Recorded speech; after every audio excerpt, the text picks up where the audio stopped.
Bismillahirrahmanirrahim. Assalamualaikum warahmatullahi wabarakatuh. Alhamdulillah wa syukurillah. Allahumma sholli wa sallim ala sayyidina Muhammad wa ala alihi wa sahbihi wa mawalah.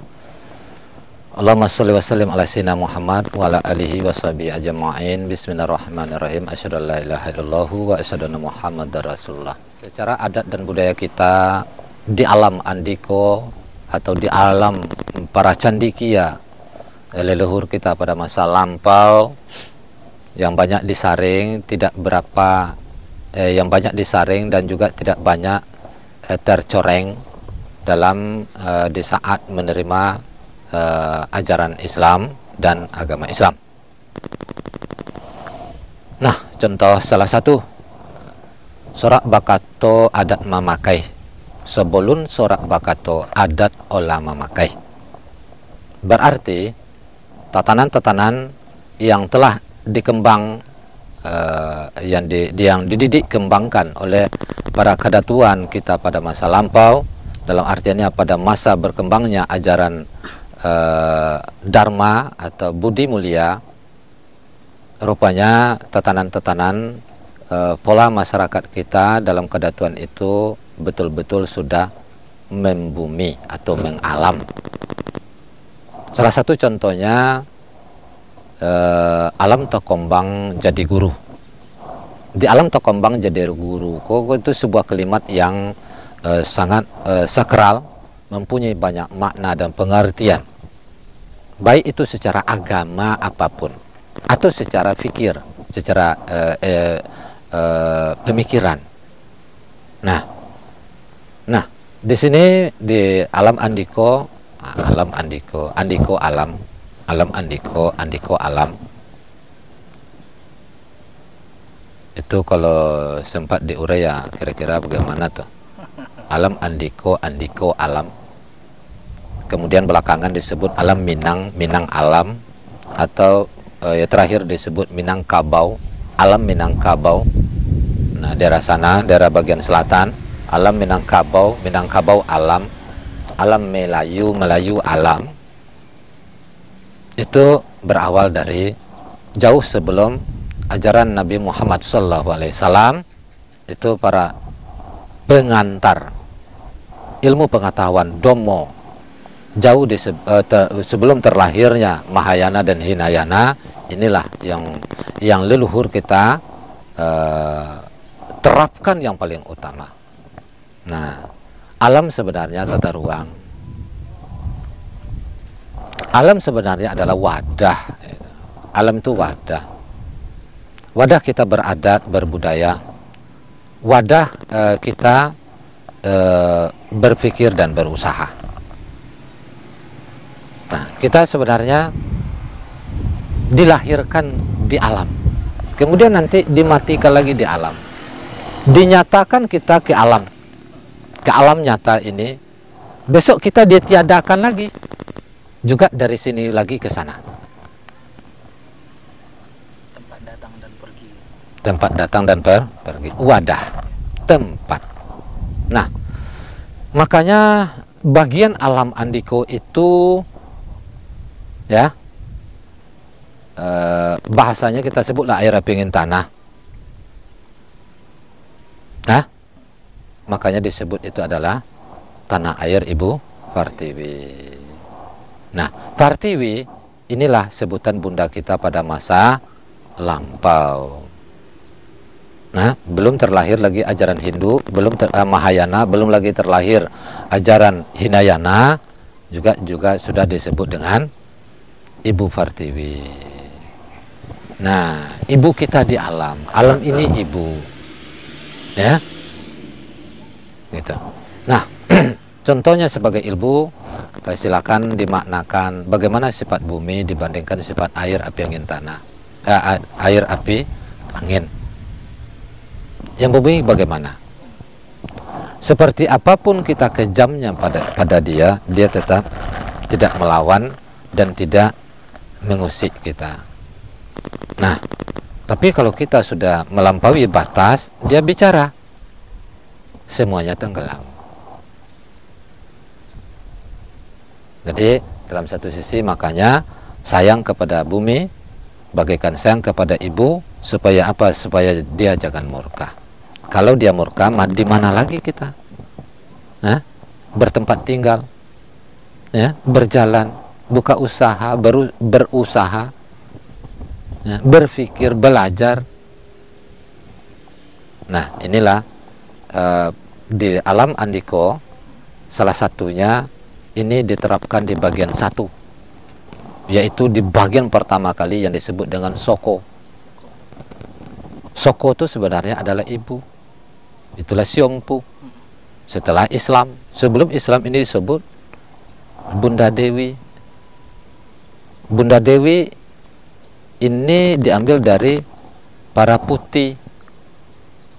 Dalam kedatuan itu disebut putih. Kalau dalam kerajaan-kerajaan itu disebut putri. Nah, dikarenakan diajar dengan ajaran Dhamma, ya, yang luar menyebutnya Dhamma dan Dharma, Dhammo. Kita dulu di alam andiko itu ya berusaha kita jangan munafik ya setelah Islam. Yang benar itu benar, yang tidak, yang iya itu iya, yang tidak. Silakan bagi ahli di bidang bahasa telitilah. Nah, berarti memang adanya Dhammo, bukan D-O-M-O, tapi D-H-O-M-M-O, Dhammo. Nah, ini bahasa ini kalau kita simak, kita tuliskan menurut tutur bahasanya juga seperti satu misalan urang ditulis dengan abjad ya kan? Berarti kalau di bahasa Arabnya ghin, kalau di bahasa kita terjemah itu G dengan H gitu. Nah, kemudian kenapa dulu awal pertama abjad yang mereka tulis oleh para sejarawan bahasa di bidang bahasa oleh kolonial Belanda menyebut ke mana ke menyebut seperti koto candi, mereka menyebut T, menulis T itu 2. Nah, T itu 2, koto candi. Jadi andai kita baca sekarang yang kita koto, andai kita itu tidak jelas, T kecil sebenarnya. Seperti selama ini juga kita mengurai tentang motakui. Pintasan sebut dengan motakui, andai dituliskan hurufnya apa? Motakui. Jadi begitu motakui, di situ terselat MU itu ada O kecil. Seperti ando telah kondak, ando telah kondak, ando telah konondak, ando telah itu, H itu bukan H besar. Silakan runut di bahasa saudara kita yang di Rokan, silakan runut, bukan H besar, H kecil. H-nya tuh terkesan ada. Nah, itu kan? Tapi tidak nyata. Kembali ke tadi. Nah, soko itu ibu. Nah, tanah ini disebut tanah soko. Tanah soko itu tanah yang memang begitu kita ada, kita temui. Yang dari dulu begitu, bukan atas usaha. Kalau di atas usaha baru ada, itu disebut dengan satu pisoko. Untuk lebih jelas, andai dari usaha orang tua kita milik, jadi milik seseorang, keluarga, itu disebut dengan pusako. Tapi kalau memang itu sudah ada dalam persukuan kita, ya, dari dulu itu disebut dengan tanah pisoko. Tapi ingat, pisoko itu ada karena ada soko. Nah, sementara soko itu asal. Nah, kembali, soko itu sebenarnya asal. Nah, itu dia. Jadi kalau Bagaimana dia dengan alam? Pengertiannya bisa dikupaslah lebih terang, lebih jelas.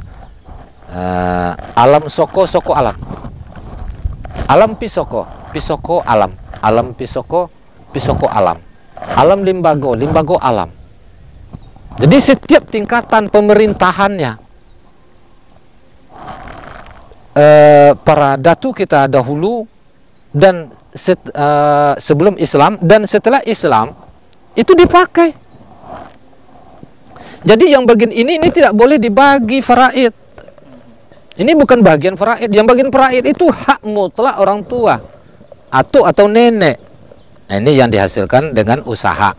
Dibelikah, dihibahkankah ke dia, yang pengertiannya sudah jadi hak milik sempurnanya atau konsian berserikatnya, berkongsinya. Nah, di sini perlu ada penelitian. Ini memang rumit dibandingkan dengan sistem kerajaan. Kalau kerajaan, negeri dan wilayah itu milik kerajaan. Cuman yang jelasnya sekarang, tengoklah, dia dibangun dengan apa? Dengan bata-bata dari apa? Dari tanah. Tanah tadi disebut apa? Soko itu siapa? Bunda Pertiwi. Nah, Bunda Pertiwi ini lagi pengertiannya, disebut juga bundo kandung oleh saudara kita. Ada disebut juga dengan puan oleh saudara kita. Yang kita menyebut apa? Siompu. Siompu itu apa? Si ompunyo, si pemilik. Tapi dalam sebutan kata adat, bukan kata agama. Kalau sebutan kata agama itu lain lagi kan. Itu disebut milik tamkah atau bukan. Nah, milik sempurnakah atau bukan. Jadi kalau milik sempurna, di situ kita baru bisa menghitam putihkan. Sementara tanah soko kita ini adalah, itu ada semua aktivitas apapun tentang hal itu atas kesepakatan bersama sesuai dengan aturan agama. Kita dulu kita dari rahim ibu, kemudian kita ke rahimnya alam. Ya. Nah, jadi dari rahim ke rahim. Ya. Dari dalam perut ke dalam perut. Jadi inilah salah satu alam tokombang jadi guru. Kemudian tentang soko itu tadi, alam itu tadi, makanya dalam tatanan adat Andiko itu tidak boleh dijual belikan. Kenapa? Hilang hak kuasamu. Tidak boleh digadaikan. Kenapa? Berkurangnya hak kuasamu. Daulatnya hilang. Andai nanti tertebus, kalau tidak tertebus, nah hak kuasamu hilang. Makanya tanah soko, alam soko jangan disia-siakan. Nah, itu segi alamnya satu. Dalam persamaan itu tadi. Nah, kenapa dibuat dari tanah? Itu salah satunya apa? Padahal ini kan pusat puja pada masa lampau. Bukan menyembah candi. Tidak.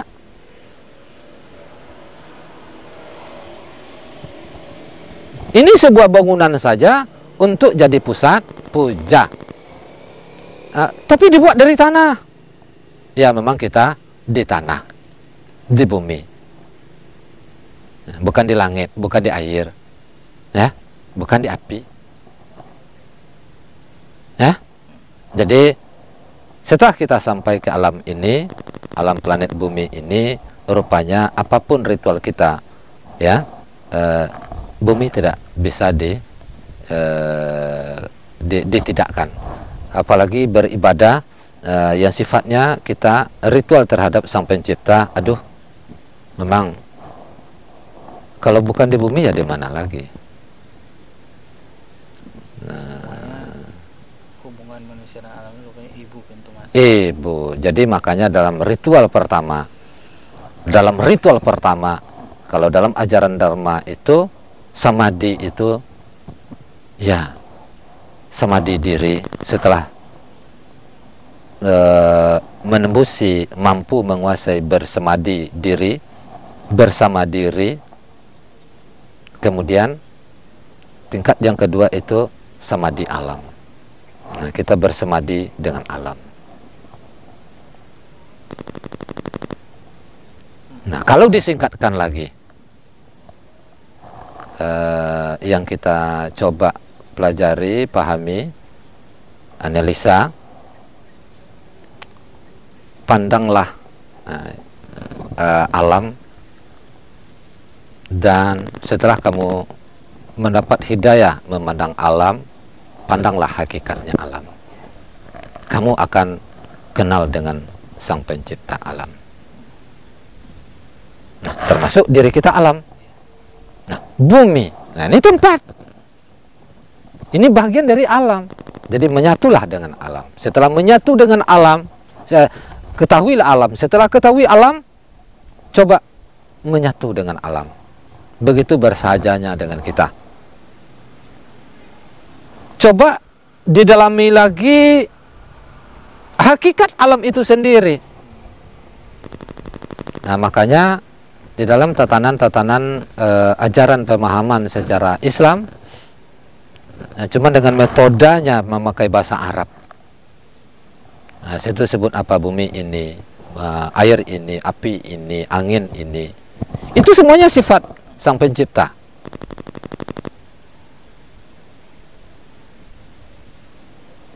Nah, sifat dengan sifat dengan zat itu, ya jelas yang pencipta itu zat. Nah, jelas tidak terpisah. Makanya Sayyidina Ali mengatakan barang siapa yang memisahkan antara zat dan sifat, hukumnya kafir. Nah, dalam satu bahasa yang lebih luas lagi, seperti di beberapa kitab juga, apalagi di Al-Hikam, pandanglah ya yang banyak dalam yang esa, dan pandanglah yang esa dalam yang banyak. Itu kata sindirannya. Bukan itu, tapi itu kata sindirannya. Nah, rupanya begitu kita simak ajaran leluhur kita dulu itu mengenali diri, mengenali pencipta diri, alam, mengenali alam, dan mengenali Sang Pencipta alam. Begitu mengenali hal itu, nah beberapa poin kita akan dituntun oleh pikir kita itu, insya Allah akan netral, akan betul-betul jernih. Nah, disitulah kita dapat berpikir, kita harus melakukan ini. Ini positif, ini negatif, ini baik, ini tidak baik. Dari saripati bumi, kemudian akan kembali pada bumi. Ya, saripati bumi takkan jauh lah dari bumi. Nah, makanya kalau kita analisa yang itu, wajar leluhur kita ya, membuat, meindahkan bangunan ini dengan tanah, dengan bumi.